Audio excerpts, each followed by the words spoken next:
สวัสดีสำหรับคลิปนี้ก็มาฝากให้พี่ให้น้องสำหรับผู้ใดได้มัดแขนผัวและเมียใหม่เนาะกำลังสิเริ่มเข้ามา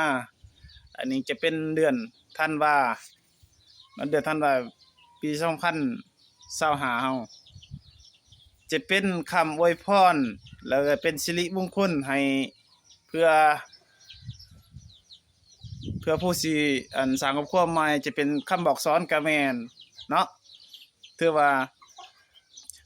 สิเว้าให้ฟังเลยเนาะ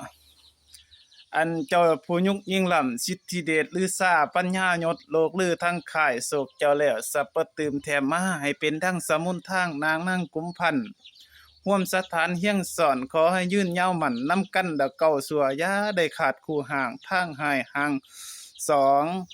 ว่ามาตอนควันพวกเจ้าตั้งคิงแต่ปังก่อนอย่าได้ไปอยู่สอนสู้เพิ่นผู้สิสั่งให้เจ้ามาอยู่ห้องน้ำแม่มันดาทั้งปิดตาเผาพงพันเสือ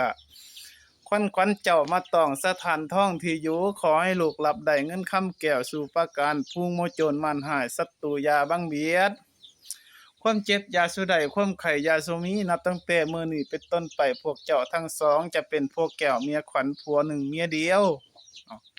ผัวหังเมียมีกองความสุขความทุกข์นำกันจนเฒ่ายามเจ้าเฒ่าให้อายุมันยื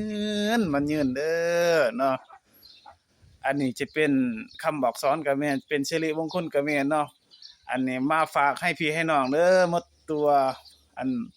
สำหรับผู้ใดได้นำใช้อันเชื่อถือศาสนาพุทธของเฮาเนาะเวลาเฮามัดแขนบ่าวสาวเนาะเอาตัวนี้ไปนำใช้ได้เนาะพี่น้องเนาะ